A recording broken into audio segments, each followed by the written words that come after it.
Hi everyone, we are live at Silicon Slopes. My name is Kristina Ayanian and I'm your host from Nasdaq. Joining me today is CEO of Sarcos, Kiva Allgood. Kiva, thank you so much for joining us today. Oh, well, welcome to Salt Lake. This is our hometown. So. Thanks for having us. We're so happy to be here. The job market is extremely volatile right now. How does this impact the robotics industry? Well, you know, robotics is sexy, so that's the nice part, right? Everybody wants to work in robotics or be in robotics. It's also a team sport, though, which means that it requires almost every single engineering discipline. So you have hardware, software, mechanical, and unfortunately that means they need to be collaborating and working together often on site. So in today's remote environment, that definitely has made it a little bit more difficult to recruit. But luckily we have an amazing team both here in Salt Lake City and Pittsburgh. We have some of the leading engineers in their disciplines in robotics. So it's an exciting place to be. Yeah, absolutely. What impact did the global pandemic have on your business? Yeah, really too. It has been an accelerant. And what I mean by that is, you know, in the industries where we build robots, they're kind of steeped in their standard operating procedures, which means that, you know, they are reluctant to bring new technology in. Now, because they're really, really struggling with hiring a workforce. So the State of Energy report just came out and it said, hey, if we're gonna hit our target of 40% renewable energy, we're gonna need about 1.5 million people to build solar farms. Today we have around 200,000 people. So that's where Sarcos technology really comes into play. We are that workforce of the future, not only from a human side of the house, but also from an automation side of the house. And robotics has really become this umbrella term. What kinds of robotics is Sarcos developing? Yeah, no, that's a great question. So a lot of times people are like, oh, you're building a new iRobot. And it's like, nope, that's for your house, for vacuuming. Right. We're very, very focused on two things. One is exoskeleton. So it's a lot of like what it sounds.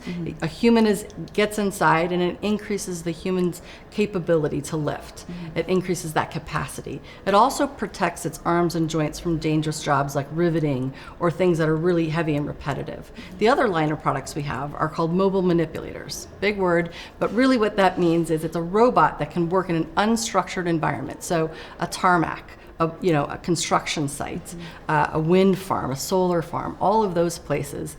And it is teleoperated, so you're actually removing the human from that dangerous job. So I like to say we remove humans from dangerous and dirty jobs.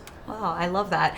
And like you said, we're in your home of Salt Lake City. Can you talk a little bit more about the locality and the community that's here? Why is it so relevant to the business? Well, it is a thriving community. And I think it's also one where people, I think because of COVID, they escaped cities and a lot of folks landed here in Salt Lake City. But you're really literally 20 minutes from just about any type of sport or activity. There are 6 mountains, ski mountains you can go to. There's hiking and biking. And it's really very attractive for the younger community as well. And you recently acquired Pittsburgh-based RE2. What synergies do you see between the two companies? We're super excited. It's a great partnership, strong alignment. It has expanded our portfolio. So where we really had 2 flagship products, we now have 4 flagship products. It's also brought us subsea, so we're able to actually deploy our manual manipulators and robots under the sea, which is awesome. It's also brought us into the operating room. So it's expanded the portfolio. Plus, Pittsburgh is known as, you know, the robotics center for the US. So definitely excited about that. There's so much innovation happening in the company in Salt Lake City, now in Pittsburgh. Yeah. Where do you see the future of this industry going? Well, I definitely think the future is going to be bringing even more, I would say, software and machine learning and AI.